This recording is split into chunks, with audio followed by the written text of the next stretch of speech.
I never broke the law. I am the law.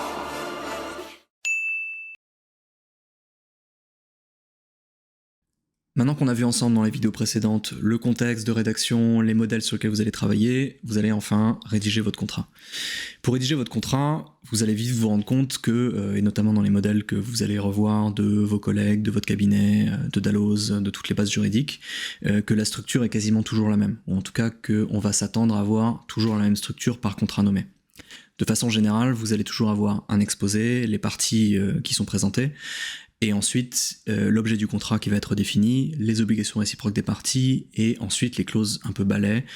qui vont être les clauses qui ont attrait au droit des contrats en général, à la clause attributive de juridiction, la clause attributive de droit par exemple.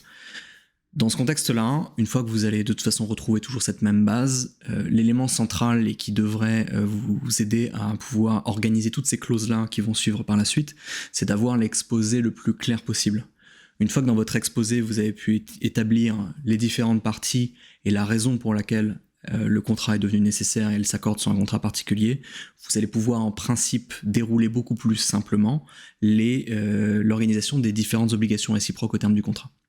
Donc je vous invite simplement, avant même de commencer la rédaction de votre contrat, à rédiger l'exposé le plus clair possible. Et dans le prolongement d'un exposé le plus clair possible, et c'est un écueil qu'on est tous amenés à faire, sur la rédaction elle-même, il ne sert à rien de faire des phrases trop complexes, dans le sens où le plus simple,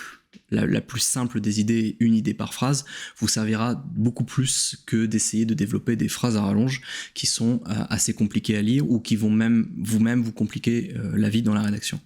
Et ça, c'est important pour deux raisons. Un, parce que d'une part, comme je viens de vous le dire, ça va vous faciliter la rédaction de votre côté, en mettant une phrase, une idée. Et d'autre part, il faut bien que vous ayez en tête que votre contrat ne va pas être lu que par des juristes, il va être lu par, parfois, ne serait-ce que votre client qui lui-même n'est pas forcément entraîné à la lecture juridique, mais aussi à d'autres personnes qui vont devoir l'appliquer dans le temps. Et donc le plus clair vous êtes pour des juristes et pour des non-juristes, le mieux votre contrat sera perçu et pourra être appliqué dans le temps.